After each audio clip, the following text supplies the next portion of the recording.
বিপিএফে কোনো দলৰ লগত এলায়েন্স নহয় যেনেবা কোচ ৰাজবংশী আৰু আদিবাসীসকলৰ কাৰণে যিটো জনজাতিকৰণ যিটো সমস্যা ইয়াৰ ক্ষেত্ৰত আমি गिबियावनो आंनि गोदान मोनसे भिडिअ'हाय नोंथांमोनखौ बरायहरनाय जाबाय स' नोंथांमोनाहाय नैबे भिडिअ'नि गेजेरजोंहाय मोनथिखाबाय जानांगौ एबा थाम्बनेलनि गेजेरजों मिथिखाबाय जानांगौ भिडिअ'आहाय मानि सोमोन्दै जागोन स' आं दिनै बिथां हाग्रामा महिलारिनि जे बे जानो गोनां जे बिसायख'थि बे बिसायख'थिनि सोमोन्दै आङो सुंद'यै फोरमायलांनो साननो नागिरदों दा नैबे बिसायख'थियावहाय माने बिथां हाग्रामा महिलारिया जे गुबुन गुबुन हारिफोरखौबो लाफानानै सरकार दानायनि प्लेनिं खालामगासिनो दङ लोगोसेनो आरो फैबाय थानाय एप्रिलावहाय जि बिसायख'थि जानो गोनां बे माबायदि जागोन एबा माबायदि जाथावना एबा सोर सरकार दागोन नैबे भिडिअ'नि गेजेरजों नोंथांमोना फुल डिटेल्सखौ मोननो थांगोन जे नैबे इउपिपिएल सरकारा जे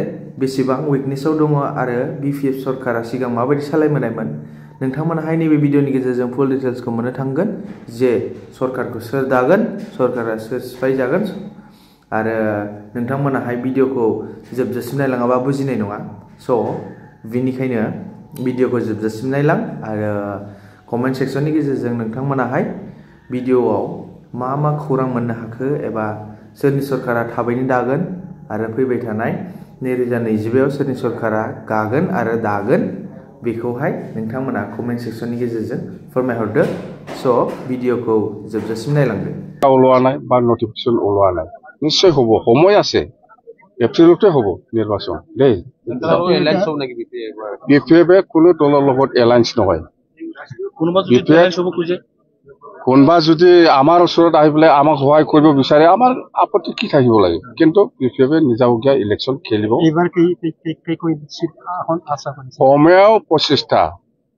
কমেও 25টা ইয়াত ওপৰত হ'ব কিন্তু কম হলেও 25টা বিপিএফে জয় কৰিব যদি লিলি হোটেলৰ যদি এইবিলাক নহয় আগত যি হৈছে এইবিলাক নহয় দেই থেংক ইউ আৰু আজিৰ পৰা 6 ট্ৰাইনেল যিটো বিপিএফ দলৰ কনফাৰেন্স যিটো আজিৰ পৰা আৰম্ভ দুদিনীয়া কাৰ্যসূচী লৈ পেলাই আমি এই ট্ৰাইনেল কনফাৰেন্সটো কৰিছো তো আজি আমি ৰাতিপুৱা ভাগত 11টা বজাৰ পৰা আজি 2টা বজালৈকে আমাৰ পিএমবি বডিৰ 46 জন যিটো পিএমবি সদস্য আছে অতক লৈ পেলাই আমি প্ৰিলিমিনাৰী আমি আমাৰ সিডব্লিউসি বা ডেলিগেটত আমি কি আলোচনা কৰিম আৰু আগন্তুক দিনত আমি 2025ত যিটো নিৰ্বাচন হ'বলৈ গৈ আছে বিটিসি ইয়াত আমি কি সমস্যা লৈ পেলাই বা কি ইস্যু লৈ পেলাই আমি পাব্লিকৰ মাজত যাব সেইবিলাক অতি বিষয় লৈ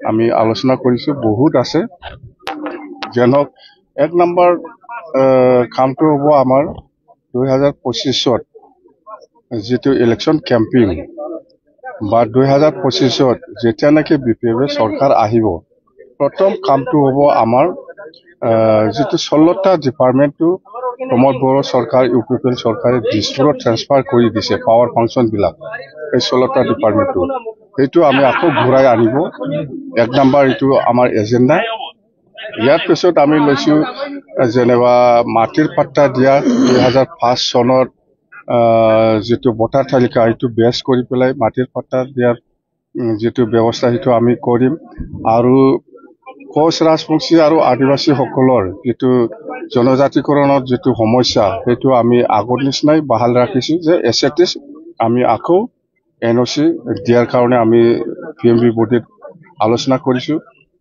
আৰু গোৰ্খা সকলৰ যেটো প্ৰত্যেক ক্লাছৰ যেটো সমস্যা আসাম কেবিনেটে যেটো ডিসিশন লৈছে আমাৰ কোনো আপত্তি নাই যদি গভৰ্ণমেন্ট অফ ইণ্ডিয়া বা গভৰ্ণমেন্ট অফ আসামে যেটো